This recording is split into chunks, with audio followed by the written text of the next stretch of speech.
All right, welcome everybody. Come on in. As you're coming in and joining us today, let me know in the chat box where you're joining us from so that we can see who we've got with us today before we welcome Tiffany.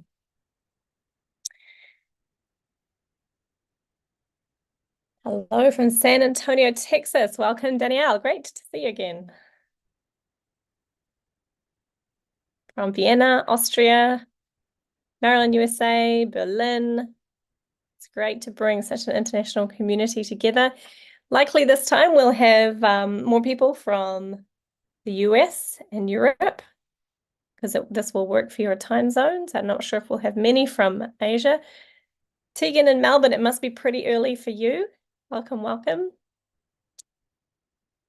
Adila and Carla from the Netherlands. From Saudi Arabia. Welcome, everyone. And let me know in one word, what comes to mind when you think about concept-based literacy? Just one or two words.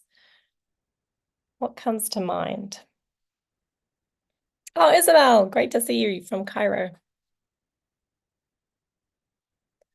Juan from Virginia in USA. Carolina, nice to see you again. Carolina from The Hague. Lots of familiar names coming through and some new faces, so welcome everyone. If you're new to this masterclass series, we aim to have a masterclass every month on different aspects of concept-based inquiry.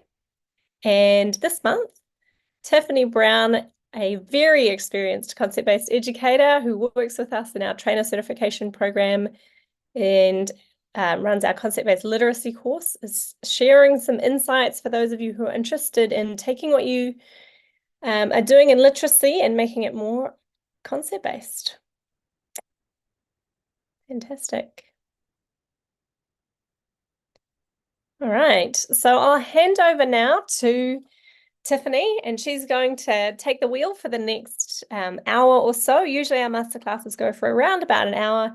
You'll have time to add your questions, and as we are working through the masterclass, I'll be taking note of any questions that you ask, and Tiffany will pause a few times throughout to take any questions. So keep them coming in the chat, even if we're not answering them right away. We will come back to those questions. So I'll stop now and hand over to you, Tiffany. Thank you so much. All right, welcome. Thank you all for joining us today. I'm excited to get started, so let me share my screen and we'll get cruising.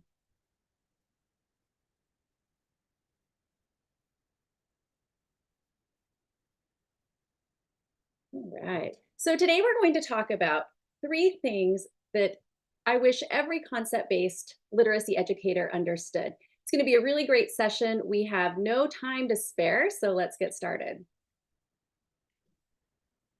All right, so here's a little more about me. I began my concept-based journey as a literacy teacher. Just like you, I was experimenting in my own classroom, and during this time, I saw my classroom transform. And I really have not looked back since. I've spent the last 6 years as a literacy coach and educational consultant. But last spring, I decided that it was time to go back to the classroom. So right now, I teach full-time. I teach 2 sections of 6th grade language arts, 2 sections of 7th grade, 2 sections of 8th grade, which works out to about 165 kids every single day. So I'm right in the mix of those kind of crazy middle school years, but I love it. They keep me on my toes and they keep me laughing. When I'm not at school, I'm spending my time like this, working with teachers, leading workshops, those sorts of professional learning things related to concept-based literacy. I'm also the co-author of Concept-Based Literacy Lessons, Designing Learning to Ignite Understanding and Transfer. All right, please note that this session is copyright protected. Please don't take screen recordings or screenshots. Please only take notes for personal use. The recorded session will be released shortly, so you'll have that for your access. Now, I spend many hours a week working with students in my own classroom and engaged in one-on-one and small group coaching calls with concept-based literacy educators around the world. And through these hours of coaching and working with kids, I've realized that even the most experienced concept-based educators have a few misconceptions about literacy instruction. And these misconceptions are preventable, they're easy to fix. And so that's really the focus of our conversation today. We're not going to talk about everything there is to know about concept based literacy, but I am going to talk about these three big ones and we'll share some ideas and examples so you don't find yourself falling into the same trap. So here's our first misconception. Teachers often think the most important concepts represent the themes of the text we read. Now, I hear this one all the time, especially as we start getting into the middle and high school years where the literature becomes a little more prominent. And while, yes, concepts relating to themes are important, actually, the process based concepts are truly critical to helping students understand why and how we do what we do as readers, writers, speakers, listeners, presenters, and so on. So let's talk more about this. Now, I have something I want you to think about.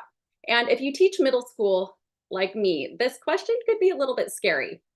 Now, I want you to think about what does it look like inside our students' brains? What does learning look like inside our students' brains? And what I'm referring to is this idea of brain schema.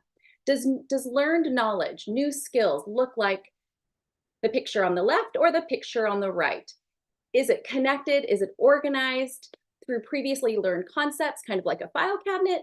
Or is new learning just piled on again and again, year after year, like a giant stack of papers?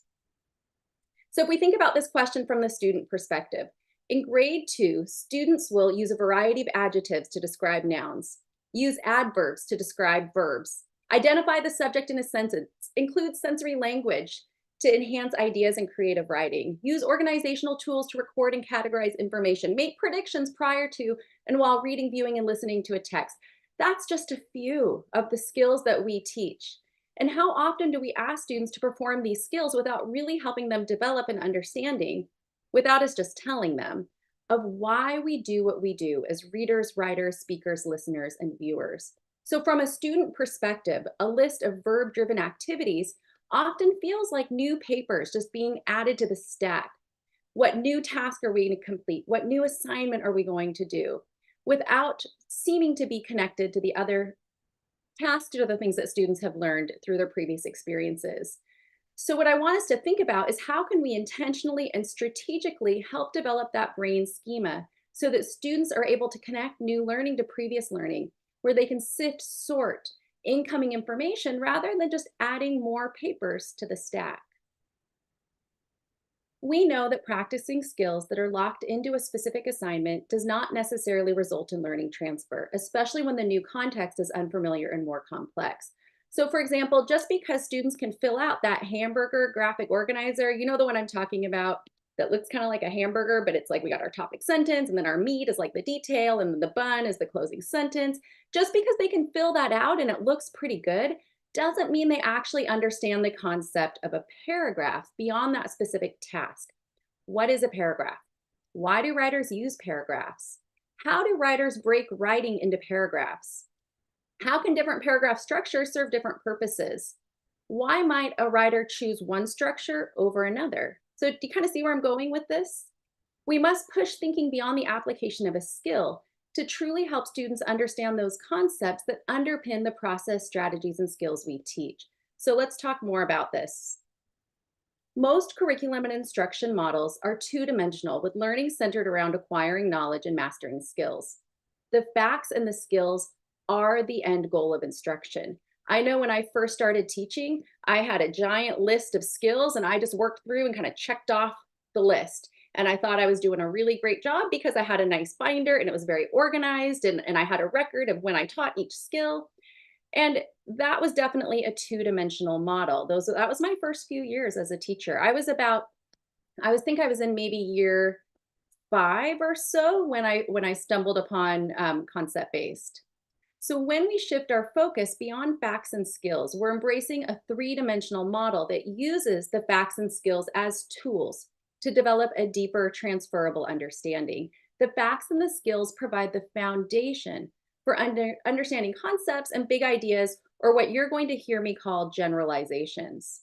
So if we think back to the example of writing a paragraph, if the skill is to organize ideas into a paragraph, What concepts do students truly need to understand to be able to transfer that skill to new and more complex situations? So here's a key point. When we reach the level of concepts and generalizations, we move from doing to understanding why we do what we do. Concepts are not an act of doing. Now, I've said the word concept a lot already today, but I haven't really explained what it is. So let's take a closer look at concepts. A simple way to think about it is like a mental model. So, for example, if I say ecosystem, my guess is that you have a mental model. You could imagine an ecosystem, you could provide some examples, you could explain the common attributes, and you gain this understanding from studying examples of ecosystems throughout your lifetime. You could identify if something is considered an ecosystem or not an ecosystem. But what if we said this to a 5-year-old? What might pop into their minds? Do they have a mental model yet? Could they define the attributes of an ecosystem? Well, probably not if they haven't studied it, right? So we need to have concrete examples from which we can draw our understanding from. A concept's an abstract word with no tangible meaning if it hasn't been attached to those concrete examples. So to truly understand a concept, students must interact with those factual details that are factual examples that are rich in detail. Now, think about paragraph. When I say paragraph, what pops into your head? Do you have a clear mental model? Can you picture examples of paragraphs? Can you define the common attributes that make a chunk of writing considered a paragraph or not a paragraph? I work with paragraphs a lot in 6th, 7th, and 8th grade. So it's like at the top of my thought list. When I think about concept, I'm like, oh, paragraph. Because, the types of paragraphs change based on the type of writing we're doing. And so we need students to have that fluidity that we have as adults or as literacy teachers. So now if you think about your students, or if I think about my students, when I say the word paragraph, what pops in their heads? Do they have that mental model? Could they define the attributes? Could they think about the different types of paragraphs we use for different styles of writing? Now, we as literacy teachers have such a deep internalized understanding of some of these basic literacy concepts, such as paragraph, that we don't even realize it's a concept. But our lessons are filled with concepts every single day. So let's look at a couple more examples and play around with this. Okay, what about this one? The genre is opinion writing. So when I say opinion writing, what pops into your head? Do you have a mental model? Could you explain the attributes that make something an opinion piece or not an opinion piece? And could you support it with examples? If I said, prove it, give me an example, could you do so? So that's key. It takes an interaction with multiple representations or examples to truly understand a concept. So students should be able to refer to concrete examples when talking about a concept. If I were to give you a stack of writing, could you sort it into opinion pieces and non-opinion pieces and explain to me why? Sorting is a super powerful way to help students form concepts and develop conceptual understanding because they have to be clear of the common attributes with which they're sorting by. I use sorting all the time in lots of different contexts, and I'll share some more of those with you later. How about this one? Logical fallacy. This is something that's important in my grade 8 class. Do you have a mental model? Does something pop into your mind? Could you define the common attributes? If I were to give you a stack of writing, could you show me examples and non-examples of logical fallacies? Maybe not, right? It depends on what grade levels you teach. If you're teaching middle and high school, you probably can because it's a key component of argumentative writing. But if you're teaching in the lower grades where you're just starting to introduce the genre of opinion writing, you're not quite there yet.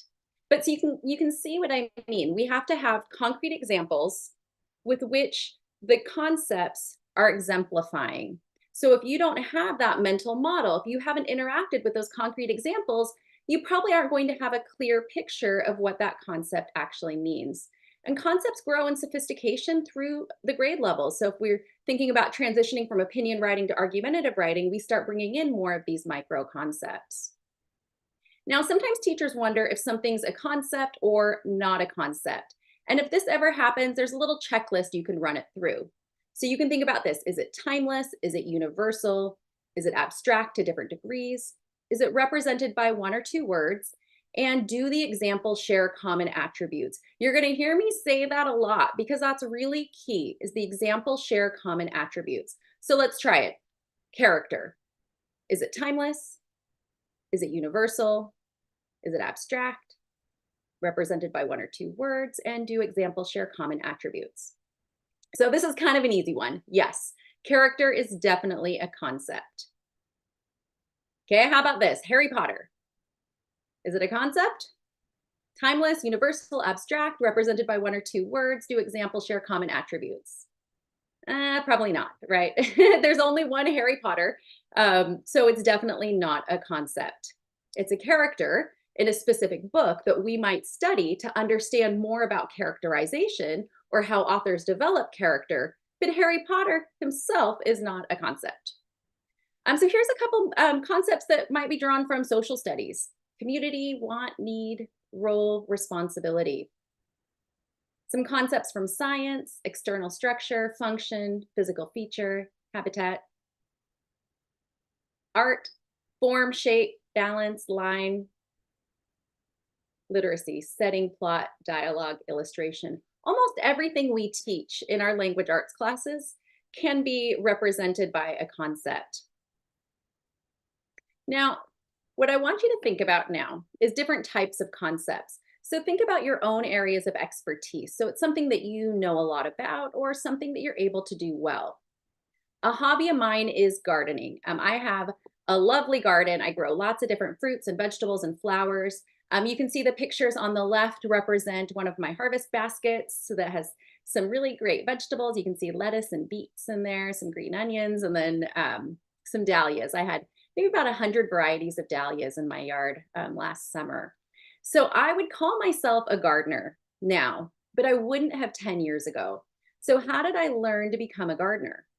Well, one thing I had to do is I had to learn about plants. So that involved a lot of reading. If you could see my bookcase, I have a whole section that's on plants, and specifically plants that are in my region, the Pacific Northwest. I had to learn about plant life cycles, the required hours of sunlight, because some areas of my garden are more shaded than others. I had to learn about soil moisture levels, like how much to water. I had to learn about different types of fertilizers that the vegetables needed to grow. And it took a lot of research for me to learn and build my knowledge base about the plants of the Pacific Northwest.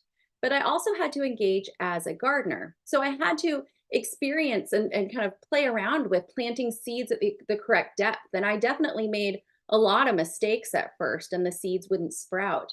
I had to experiment with different water amounts. I had to practice pinching and pruning, which are super important when you're growing flowers.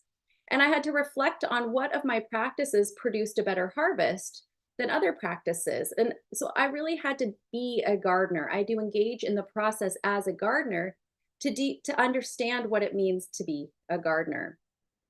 So we gain command of a subject by broadening our knowledge base about the subject, for example, plants. But we gain command of a process by actually engaging in that process, gardening. So when we think about different types of concepts, it can be helpful to think about it in terms of these two buckets. So some concepts are knowledge-based. They come from the content or the topics we teach. In our literature classrooms, these often are representing the themes of the books we're reading. So thinking back to my example, I had to understand concepts such as seed, root, life cycle, plant structure.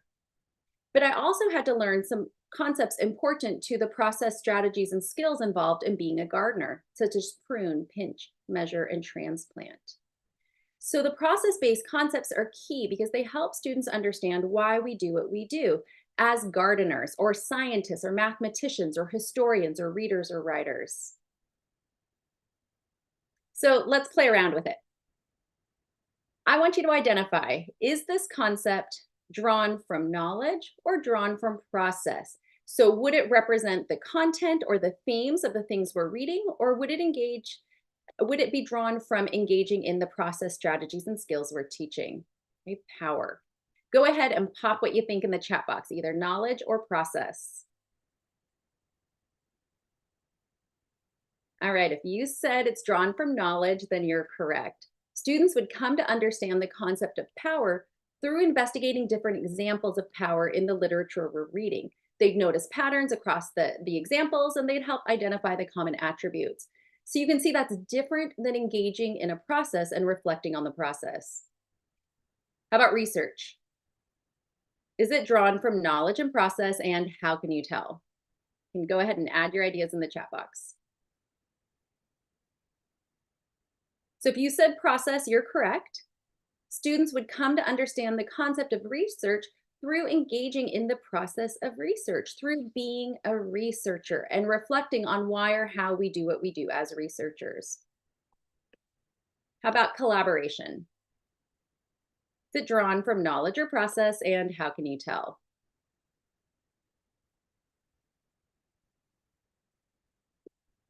All right, if you said process, then you're correct. So students would come to understand the concept of collaboration through actually being collaborators, engaging in the process of collaborating and reflecting on why they're doing, how they're doing it, what's effective, what's not effective. They actually have to be collaborators. How about this one? Traditions. Knowledge or process, and how can you tell?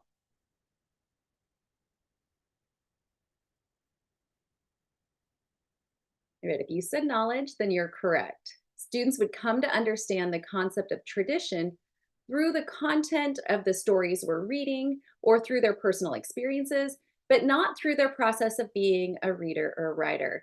Now, sometimes these knowledge-based concepts are really important to organizing units kind of thematically. These stories are all about traditions.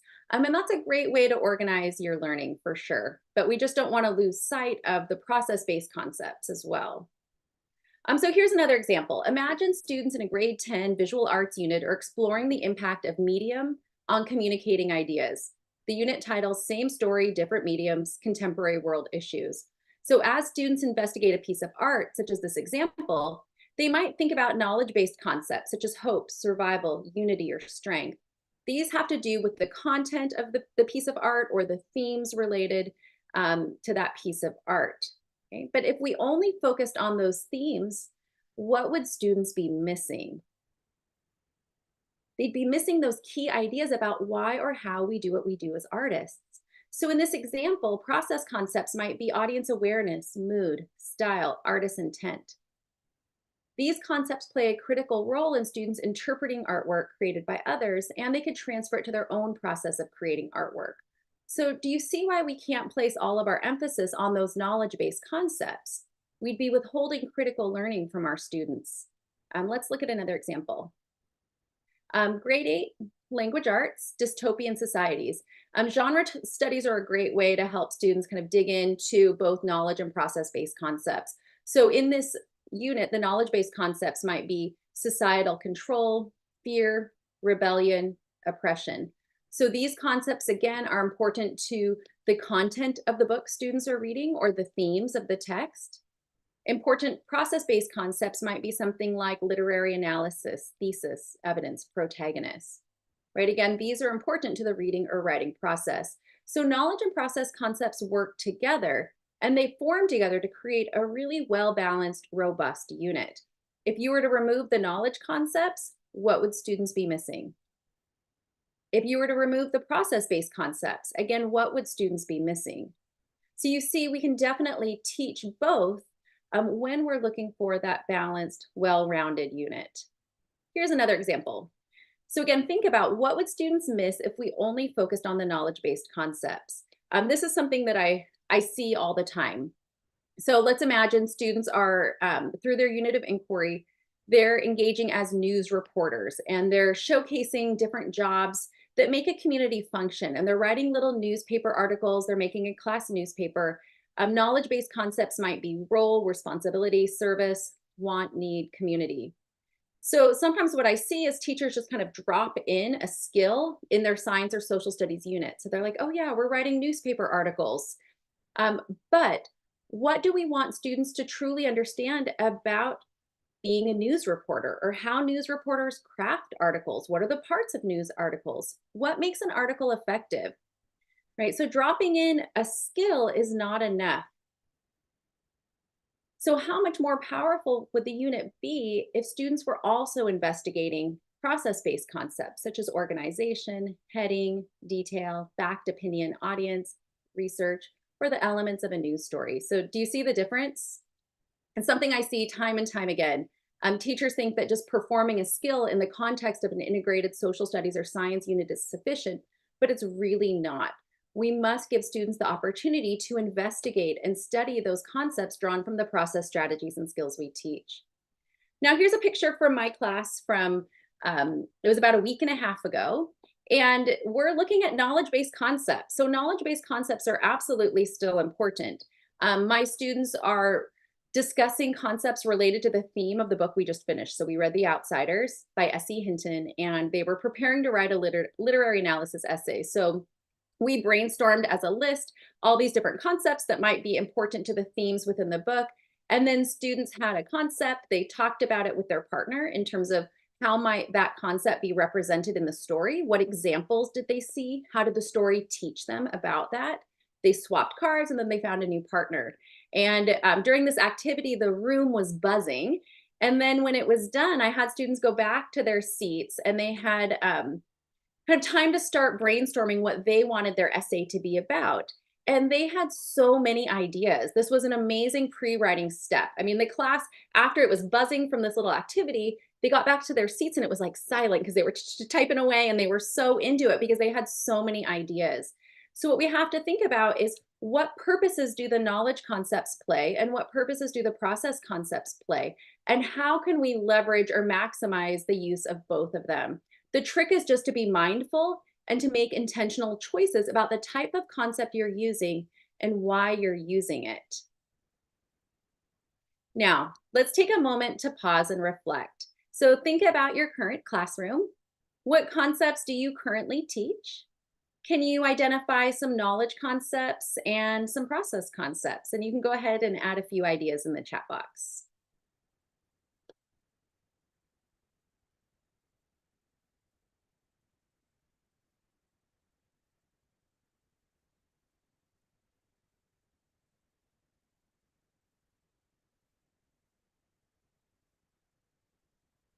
All right, thank you. Let's keep going. So here's our second misconception. And it's something, again, that I hear time and time again. And I tell you, I feel it as much as anybody. Here's the misconception. Teachers often think, I don't have enough time for inductive inquiry. And I feel this year more than I ever have. I teach, as I shared before, I teach 2 sections of 6th grade, 2 sections of 7th grade, and 2 sections of 8th grade. My class periods are 40 minutes long, 4 times a week, 35 minutes long once a week. So 40 minutes, 29 7th graders. Like, it's just crazy. You do the math, right? It's crazy. I've never had class periods this short before. I've always had about a 55-minute class period. So to go from 55 minutes to 40 minutes, I really had to think about how am I going to maximize the time that I have with kids, especially because my classes are big. Like I said, 29 7th graders. So my time is crunched. I feel this as much as anybody, but I promise there's hope. And I've got ideas and things that I'm going to share with you now. So what I want you to think about is the countless small moments throughout the day with which we can promote student meaning making and inductive thinking. So I'm going to share with you some ways that I found to kind of sneak in inductive learning, even when time's a concern. Let's first, though, think a little bit more about inductive versus deductive learning. Inductive learning is probably something that's not new to you, but it's good to always have a little bit of a review. And if you haven't seen this visual yet, it's super helpful. One of my favorites. So first, let's talk about the deductive approach. So if we look across the bottom, this is how most writing instruction occurs, at least from my realm of experience with the teachers that I work with. The teacher provides students with an idea or a generalization. Students look at some examples, and then they go, yep, that seems to be true. So for example, a teacher might start a writing lesson and say, did you know writers craft precise images of people and places and events in a reader's mind through using details and specific words and images? Let's look at some examples. And then they show the class some examples and the class goes, yeah, I see it. Right? Does that sound familiar? I've done it lots and lots of times. It's not bad. There's definitely an appropriate place for inductive and deductive teaching, and we'll talk more about that. But know that when we provide the student with the idea up front and then prove it with some examples, that's a deductive approach. Now, an inductive approach, we're going to flip it. So look across the top. We first provide students with those factual examples. They look for patterns. We use our guiding questions, kind of nudge student thinking and to tune them into the attributes of the concepts we're looking for. Students form their own generalizations. So if we're going back to that example I shared before, we might flip it and start with a conceptual question. How do writers craft precise images in a reader's mind? Let's investigate. And then we pull out the mentor text and we use our questions and we help tune students into those attributes of the examples. Now, we pick the examples because we know they represent really great examples. Okay? They look for patterns, and then we ask them to express their own generalization. So can you see the difference from the student perspective? In an inductive approach, the students are the ones that are responsible for the thinking. The teacher sets the stage, sets the context, sets the scenario, but it's the students that are actually taking on the meaning making and doing the thinking. Now, from a student experience in a literacy classroom, it often flows like this. And so if you look to the bottom of the visual, you can see that we're either representing a multi-genre text set. So maybe we're looking at a poem, an excerpt from a memoir, and maybe some song lyrics. We do that a lot when we're studying figurative language. So we're trying to show students all the different ways we see metaphors across different texts. Or maybe we'll have a single genre text set where we're studying 3 poems. But think that we're moving student thinking from concrete to abstract. So those examples, those mentor texts are our concrete examples. Students would study the examples. We'd use our guiding questions, kind of nudge their thinking to the point where they're able to reach the understanding of those abstract concepts or generalizations as a result of their inquiry. So again, think about inductive as moving from concrete example to abstract idea or abstract concepts. Now, a key that I hope you take away is that there's no shortcut to understanding. Students must take on the cognitive work or meaning-making process. I know when time gets tight, I think about like, how can I maximize time? Wouldn't it be faster if I just tell them? And, sometimes, yeah, we do that. But often I think, what is it that I truly need students to understand? And how can I help them construct that meaning on their own? And recognize that we can't infuse students' brains with understanding. They have to take on the meaning making themselves. And trust me, like if I could, I would, because again, I have 29 7th graders, and my 7th graders are kind of crazy this year. My 6th and 8th graders are like my 6th graders are like the sweetest things, and 8th grade are very calm and a little bit too cool for things, but the 7th graders are like wild. And I love them. They're very sweet. My son's a 7th grader. Love 7th graders, but man, 40 minutes, 29 kids, and you're thinking, how do I help them take on the meaning making process? Well, I'll show you some examples of how I've navigated that. Now, when we're planning, before I show you the examples, I want you to think kind of the thought process I go through. So first, I always identify a target generalization to use as instruction.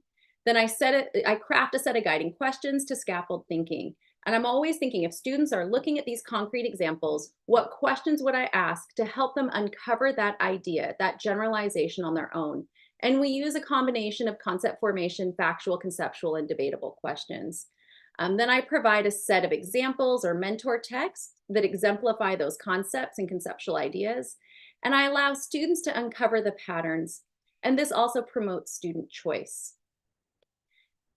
I think about what might be the context. Do I want to use a gallery walk? Do I want to use a sort? What might be that investigation or that situation which we can allow students to uncover the patterns? A key to remember is that inquiry learning in a literacy classroom allows students to be actively engaged in the construction of meaning through the exploration of rich text examples across a range of genres.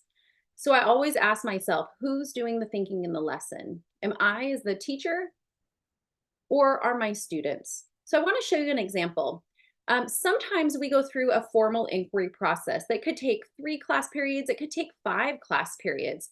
So this is an example of a more formal inquiry process. So I might look at a question such as this: how do speakers create an emotional experience for a listener? In this case, I curated a single genre text set. So they were all poetry out loud performances, and I posted them on a Padlet page. So remember, when you're picking your examples or your mentor text, they must exemplify the target generalization. So if we pick the wrong text and then we ask students these questions that we've crafted, if it's the wrong text, they won't be able to respond to it. They won't be able to answer them. They won't see the concepts. So it's really important that when you're picking your text, they're clear, strong examples of the concepts you're teaching. Now, we could pair that with an organizational tool such as a cross comparison chart, which is something that I use in my class all the time. It's super versatile, pretty much for every grade level. You can use some variation of a cross comparison chart. And on that, we have our factual and a conceptual question. So students would pick 3, 4, 5 performers. Again, we're promoting student choice because they can pick the performances that they want to watch. But then I'm asking questions that's tuning them into the concepts in the examples. What was the tone or emotion conveyed through the performance? How is the tone or emotion conveyed through the words used in the performance? How is the tone or emotion conveyed through the speaking techniques of the performer? And then how do speakers create an emotional experience for a listener? So one of the things I was looking for is that combination of words and speaking techniques, such as their intonation, their pitch, their tone, those sorts of things. Now, knowing my students, often in an inquiry, if there's a concept that they're not really confident in, we pause and have a deductive mini lesson. So I might teach them pitch, and we look at examples and non-examples of pitch. Maybe I have a little kind of a little mini lesson, and then I can turn them back into their inquiry, and that again strengthens. It doesn't sidestep skill instruction. It weaves it into our inquiry. So now in a two-dimensional classroom, this is where learning would stop. Okay, we filled out our graphic organizer. Great. Right, we don't push students to that next step. And I did it, for sure I did it before I was a concept-based teacher. And I see this mistake with teachers all the time. We have to push student thinking one step further. So we have to invite them to notice the patterns, to discuss the concepts, and to generalize. We have to get them to the point where they generalize. And then I like to have them support it with examples, like prove it to me, show me. How do you know that's true? Right? Where did you see that in our inquiry? Sometimes it's helpful to use a concept bank, such as what I have here. A concept bank is really powerful when you're trying to kind of narrow the focus of the generalizations. Sometimes if you just pose a question, you might get a wide range of responses, which is great sometimes, but other times you're really like zeroing in on some specific concepts, and you might provide a concept bank like this. The key is just that learning doesn't stop with the completion of a graphic organizer. Like that, I think, is one of our biggest mistakes we have in literacy instruction, and circling back to the idea of that hamburger paragraph organizer. I use graphic organizers on a weekly basis. I have essay outlines, paragraph outlines, I have planning tools, but that's not the goal of the learning. It's just a scaffold or support. And then we always push students to think about why we're doing it that way. So for example, in my essay outlines, we have a little section where students can plan their evidence or direct quotations and then plan their elaboration. I don't stop there. We're like, well, how does that elaboration support it? Like we have conversations, we push past the graphic organizer.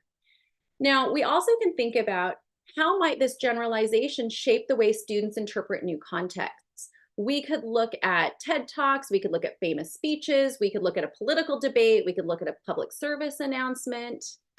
You know, we have to think about, once we generalize, how can we stress test it? How can we look at new examples? How can we help students internalize and deepen their understanding? And we might even bring in a debatable question such as this: to influence a listener to take action, what's more important? Being a dynamic speaker or having logical ideas, and why? Right? So that's a really interesting conversation. So while this approach does take longer in this context, it's really all about students taking on the thinking and the meaning making. Okay, they own it. Inductive inquiry empowers students to take on the thinking and the meaning making process. So let's look at a couple more examples. First, when I was thinking about my 8th grade unit that I started the year, we were looking at memoirs or personal narrative. So some of the knowledge-based concepts I was thinking about were like identity or lesson or family, because they were reflecting on personal experiences. process-based concepts, figurative language, hook, reflective ending, flashback, slow motion moment. I had to think about which approach to learning would be most effective. Do I want to use an inductive or deductive approach? When will I use both? Because I definitely always use both throughout my lessons. Now, I'm going to share with you just some of the small moments for inductive thinking that I was able to kind of weave in. First, we did a lot of sorting. So I curated a nice example set of memoirs that were written by students at about the same age, and we interacted with the examples in a lot of different capacities. So again, we're wanting students to kind of think beyond the concrete example to internalize whatever concept or conceptual idea we're working towards. So for this case, I had students sort the memoirs based on the concept of organization. So we were looking at different organizational patterns and kind of comparing what was most effective, least effective. And what's really cool with this strategy is it's the conversations that are happening kind of in those middle areas, because it's easy to find the best, it's easy to find the worst, but it's the ones that are in the middle that really require students to have some interesting conversations. And that's kind of my favorite part. But then we changed the concept. So now we swapped and we said, now let's look at it from word choice. How would you resort it?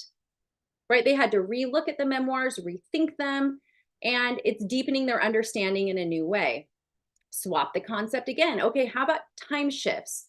Where do we see the author effectively slowing down time, speeding up time, resort? Right? You can do this for countless concepts, and the students don't actually get bored with it because every time they're looking at it, they're thinking about it through a new lens, and it's tuning them into things that maybe they didn't notice before. Reflective endings. Right? We had to spend quite a bit of time with reflective endings because the stories, when my students were writing their own memoirs, they just kind of stopped. And I'm like, but we can't have that. Like, what did you learn from the experience? Nothing. No, yes, you did. What did you learn from the experience? Let's think about that. How do we capture it in writing? These are eighth graders. Sometimes they're reflective, sometimes they're not very reflective. So we had to spend a little bit of extra time here. So we brought the memoirs back out and we kind of zeroed in on reflective endings. We also had to spend time looking at leads. They weren't really sure how to start their story. So I provided a range of different examples of leads, and I had them group them by common characteristic or common technique. So I knew that all of the leads either started with dialogue, they started with action where they just kind of jump into the story, or they started with inner thinking. And I had students group them and create a label. And then we use that as an anchor chart for strategies we might use for leads. I also had students look at their lead and think about the impact their lead had on the overall kind of structure or flow of the story. So you can see this is another cross comparison chart. And we have our questions across the top. So what technique did the author use in their personal narrative lead? What impact did the techniques have on you as the reader? What impact did the technique have on the plot of the story? Overall, does it seem like an effective personal narrative lead? So I'm wanting them to see the purpose a lead serves. It hooks a reader in. It gets them invested. It gets them connected, and it launches the story. So my factual questions are tuning students into those aspects of the leads. We sorted them, least favorite, most favorite. That takes 10 minutes, but you're thinking about reader engagement. What hooks you as a reader? So a key idea is that inductive inquiry does not need to be a grand event.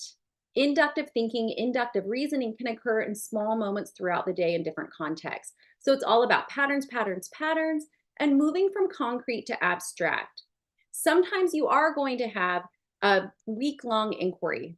Other times you might just be practicing that skill of inductive reasoning in those smaller moments as you're working with a single concept. Here's an example of a gallery walk. I use this strategy a lot where I post examples around the room and students travel in pairs and respond to the guiding questions that help them analyze the examples. I love this particularly for middle school because I might post 10 examples, they read 5, and then they feel like they have a lot of choice. Where I'm not making them like, here's 5 you must read. They like to be able to pick the ones. They tend to pick the shorter ones. So I'm always thoughtful about that because they're like, which ones are the shortest? And then they go there. So I'm always conscious of making sure they're kind of balanced. I don't know. Maybe my students are the only ones that try to get out of work, but I don't know. All right, let's keep looking. I'm going to share with you a few more examples of just ways that I pattern and use inductive reasoning. My grammar instruction's all pattern-based, so we're looking at sentence composing. So what are different ways we can open a sentence? So thinking about different parts of speech, starting with an adverb, starting with a prepositional phrase, starting with an adjective, right? It's all about patterning. I might have students sort sentences. Like in this case, I had a group of students that were really struggling with writing complete sentences, like they were either writing fragments or run-ons. So we engaged in some sorts and conversations. And by having to place the sentence under the label, they had to identify what were the attributes that made it a run-on, what were the attributes that made it a fragment. So again, it's that inductive reasoning, inductive thinking. Okay. My word study is all pattern-based. My 7th grade studying Greek and Latin roots, 6th grade studying prefixes and suffixes, right? So we look at patterns. And on the picture of the left, you can see just a way we traced the concepts of sympathy and antipathy throughout the novel we're reading. Students kind of place their marker on the board based on where they were at, where they were feeling in the book. So a key to remember is that inductive learning is about the thinking process, about moving from concrete examples to abstract concepts and conceptual ideas. And this can occur frequently in small moments throughout the week, right? So we are always thinking that it doesn't have to be a grand event. It's not always a week-long investigation. Inductive thinking, inductive reasoning can take 10 minutes. Just to kind of practice that thought process with students. And it's one of my very, very favorite things to do in the classroom. Now it's your turn again. I want you to pause and reflect. Think about your current classroom. Where do you see more opportunities for small moments for inductive learning? You can go ahead and add some ideas in the chat box. So think about small moments for inductive learning.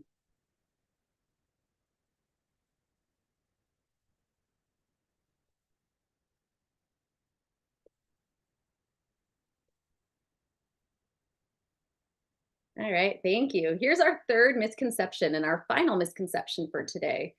Teachers often think, my students demonstrated the skill, isn't that enough? And as I said, I was definitely guilty of this. Before I became a concept-based teacher, I had, like I said, I had my checklist. We went through and I checked off all the skills every time we practiced them. But actually, the demonstration of a skill does not equal conceptual understanding. We must hear students thinking. So just because they score high marks on a rubric doesn't mean they actually understand the concepts. Maybe they copied the model, maybe they got lucky. We need to take the time to actually ask students and hear their voices. Why are we doing what we're doing? Now, assessments of understanding can be simple or complex. Sometimes just having students reflect on a Post-it note is just a very effective, highly cognitive exercise. So in this example, this was written by an 8th grader. The example says, through deep text analysis, you can find hidden references and connections to make it more engaging, and you can also gain knowledge and grow as a reader and writer.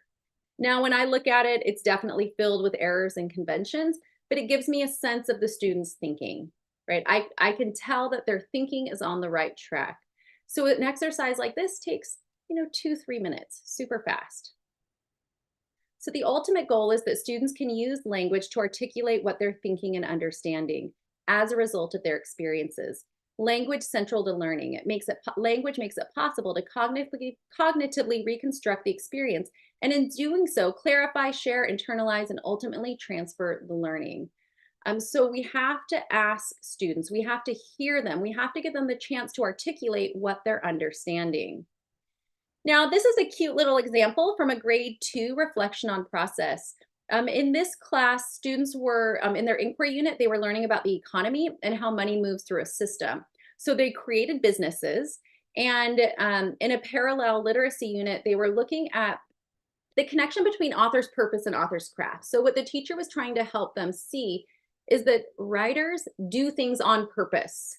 That was kind of the simplified big idea, that you make an intentional choice and you do it on purpose to achieve your purpose. So now I want you to listen to this. And as you listen to this reflection on process, think about, what does this help us understand about this child as a writer? I made a design to try to get customers' attention. I tried to make them come and see what I had to sell. To make my business stand out, I used big bubble letters in different colors in each item.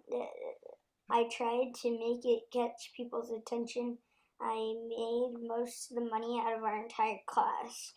We actually counted the money. So what was his goal? His goal was to make the most money in the class. How did he do it? Well, he used bubble letters. He used colors, right? Like he was super intentional. He was getting the fact that you do something for a purpose to achieve your purpose. It's the intentionality. But now imagine if the teacher hadn't taken the time to ask him that. They just completed the project. Okay, we're done.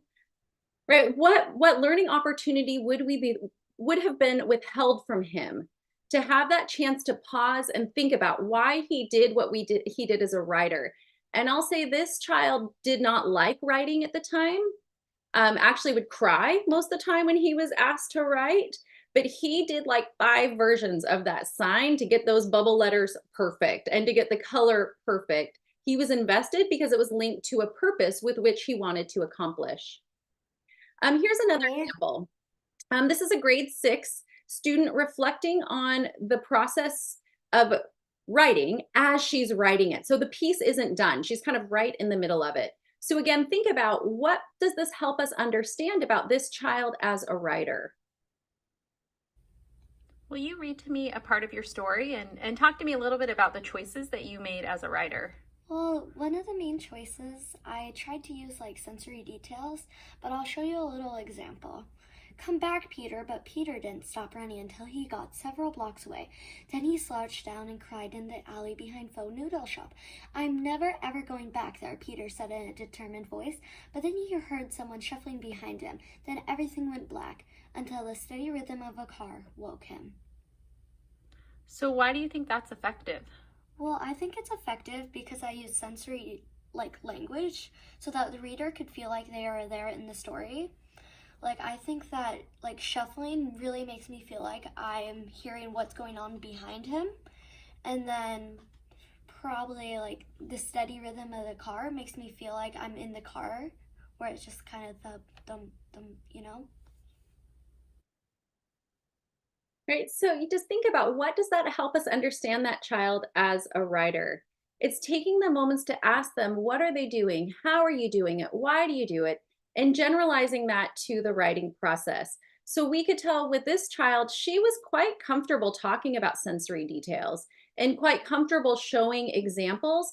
And she clearly understood why you might use that example or why you might use a sensory detail with the example that she shared. It's like bringing the reader in so you feel like you're there. So when we invite students to reflect on their process, it's building those kind of reflective habits of mind. Now, in my current eighth grade class, we've been reading The Raven by Edgar Allan Poe, and we've been discussing knowledge-based concepts such as love, loss, fear. There's a lot of knowledge-based concepts that are really important to the themes of the poem. But again, think about what would we be withholding from students if all I did was talk about the themes of the poem, which happens. I definitely see it through my coaching calls with teachers. What I really my true goal in reading the poem was to focus on academic conversations and how do you make meaning of a complex text. So we were investigating this question: how do readers make sense of complex text such as a poem? I was focused on process-based concepts related to figurative language, close reading, academic conversations, allusions specifically, and the role of questioning. So here's a couple reflections that my students completed actually just last Thursday, and I pulled 2 of them for you. So after we held a Socratic seminar, which is like a class discussion, I invited students to reflect on their process. And remember, my goal is to help students see how we can make meaning of a complex text, but also to start to understand the value of class discussion. So I asked questions like, how did you feel about your participation in the seminar? Is there anything you wish you had said? What did someone say during the conversation that helped you deepen your understanding of the poem? What did someone say during the conversation that caused you to think differently about the poem? And what role does discourse play in understanding a text? So students are reflecting on the process they engaged in through participation in the seminar. So let's compare student A to student B. And I'm going to look just at question 5 because we have limited time today. So student A says, having a conversation really helps me get other points of view to fully understand. And then she follows it with evidence. Student B says, I literally no clue. And when, although, student B, I'm not necessarily happy with the response, it provides me with valuable information. I can see this child is not understanding the benefit and the value of these conversations we've been having. So my wish for teachers is that we just take the time to pause and ask kids what they're understanding. Why are we doing the things that we're doing? And this provides valuable insight. And now I know what I need to be talking with this student about. This reflection took like 5 minutes. Here's a couple more examples of question 5. One student said, discourse helps people understand text because it allows different people's ideas to be heard. It helps you see the story through many perspectives and seeing everyone's view of the story. It helps get other people's ideas and thoughts about it, not just your own. It helps people clearly state their thoughts and get feedback as well as getting new ideas. So when I was reading these, I could tell that students were getting it. They were starting to understand, why have we spent so much time engaged in conversation? How does it help you better understand the text that we're reading? Now, these are real unedited samples. Like I said, they were from last Thursday. You can see they're filled with errors. The handwriting's atrocious. I don't know what the second example has, that weird alignment. I'm like, I don't know. He's in 8th grade. He should know better. But what it does is it just provides me information as the teacher. It gives me a sneak peek inside students' brains. What are they thinking? What are they understanding about the concepts we've been studying in class? Now, they completed this for me last Friday. So circling back to our questions, how do readers make sense of complex texts such as poems? And I'll just read a couple of them for you. So one says, readers make sense of difficult texts by asking questions, analyzing figurative language and allusions, and repeated readings. So when I look at that, I'm like, okay, they know the strategies we've been using. They recognize the strategies they can use. You can understand complex things like the poem by reading it many times, and every time reading it for a different purpose to find something out. Readers can read the text more than once and pay close attention to it. They can also discuss it with others and look at it from another angle. We can ask questions and participate in discussions that help give more information.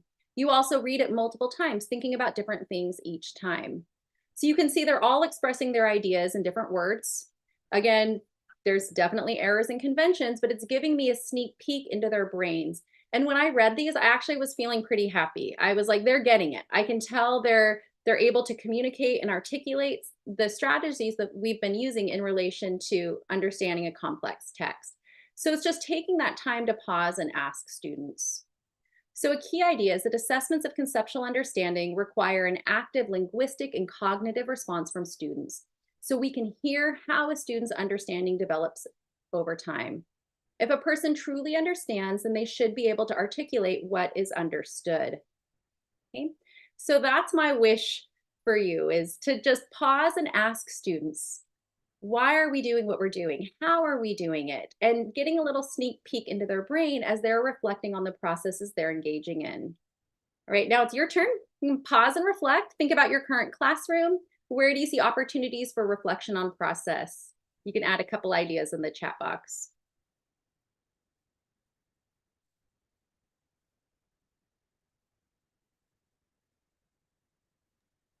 Tiffany, Yeah. as they're putting their ideas into the chat box, there was a question that came up that asked, how do PYP teachers, so for those of you who are not familiar with the IB programs, the PYP is Primary Years Program, use a transdisciplinary approach and integrate literacy with their unit of inquiry. What are your thoughts about integrating literacy with other subject areas?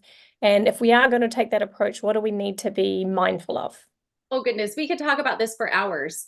So I would circle back to kind of how I started the presentation. So being very mindful of what are those process-based concepts that we are teaching? What are those generalizations drawn from the process strategies and skills? So whether that's set up as a parallel literacy unit that's kind of running alongside, or it's woven into the transdisciplinary unit, think back to the example I shared about the jobs in my community newspaper unit. what would students have been missing if we didn't bring in those process-based concepts? So that would be my kind of key place to start, is being very clear. What do we want students to understand about being a reader or being a writer through this investigation, through this unit, and how can we put those concepts on center stage also? Because we don't want them to get kind of lost in the shuffle or pushed behind or just dropping skills into the transdisciplinary unit. But we definitely can talk more about that on another day. Absolutely. It's a big one, right? And it is as you said, the biggest problem is we assume just because we're reading and we're writing that we're building understanding when the focus gets lost. So exactly. Yeah. All right. So to bring closure, I just want to wrap up where we've been, where we started, and where we're at now. So we started with 3 misconceptions. Teachers often think that the most important concepts represent the themes of the text we read. I don't have enough time for inductive inquiry. And my students demonstrated the skill. Isn't that enough? But actually, process-based concepts are critical to helping students understand why or how we do what we do as readers, writers, speakers, listeners, mathematicians, scientists, all of those process strategies and skills. There are countless small moments throughout the day to promote inductive thinking and meaning making, and demonstration of a skill does not equal conceptual understanding. We must hear students thinking. Rachel, do we have time for any more questions, or we need to wrap it up? we can take maybe a couple of questions if anyone's got a burning question that they would like to put into the chat. Sam has just posted, I really like the idea of students reflecting on class discussions. So often I comment that students should be more engaged with our class discussions, but they don't understand the benefit and why would they bother. So great to see that you're giving teachers some strategies to actually really understand why their participation in class discussions is so important. So any other questions, just drop them in the chat now, and we can put them to Tiffany. If you are watching on YouTube, try and come back to the page where you can see the chat discussions if you would like to post a question there. Tiffany, one of the other big things that I often see when I'm supporting teachers with feedback is that misalignment between their questions and their understanding. So they're asking good questions, but they're not necessarily asking questions that relate to the understandings that they want to get to. Do you have any advice for teachers who are struggling to align their questions with what they want the students to understand? Oh, for sure. Super common. And writing high quality questions that scaffold thinking from the concrete examples to the abstract idea is tricky. And it takes practice, and it takes reflection, and it takes feedback, and often collaboration. But one of the things that helps me is I think about my generalization, and then I think, I can't tell students what the generalization is. I can only ask questions. What questions would I ask that would create that thinking path that would tune students into the attributes of the examples to the point where they go, oh, I see it, right? Where they can see that generalization, where they realize the generalization on their own. So like, I literally picture like covering, like, I can't tell them. I can only use my line of questioning. And not underestimating the value of the factual questions. They're key. And we definitely could talk a whole session just about the role of factual questions. Absolutely. I love that idea of I can't tell them. And one of the things that I often say to teachers is answer your own question. What's the answer to that question? And if the answer isn't your generalization, then you're going to need to rethink the question or change your conceptual understanding or generalization that you're working to. All right, I can't see any other questions coming through at this stage, so we'll pause there. Tell us a little bit more about the literacy course that you've got starting.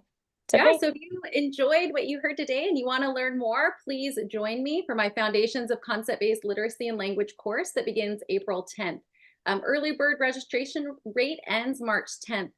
This is one of my very favorite courses of the year. I mean, I love all workshops, but when we have a group of just literacy and language teachers together, our conversations get to go so much deeper. And we have live Zoom calls every week where we share ideas. We compare things we're doing throughout the week. We answer questions. You can get feedback. It's a lot of learning and a lot of fun. And I know and along with participants in the course, always look forward to our weekend calls to kind of check in and connect with each other. So I do hope that you'll join me. It's always a good time. And you have a one-on-one call at the end of the course too, which you get an opportunity to chat just with Tiffany, which is, given Tiffany's busy schedule, a pretty amazing opportunity. All right, thank you so much for joining us, Tiffany. It was wonderful to connect with you and be able to share so many rich examples from the classroom. It's always great to see what's happening inside real classrooms. I've come away with some new ideas, so I greatly appreciate your time. Thank you so much. And thank you everyone who's joined us from all over the world. Make sure that you join us for our next masterclass next month.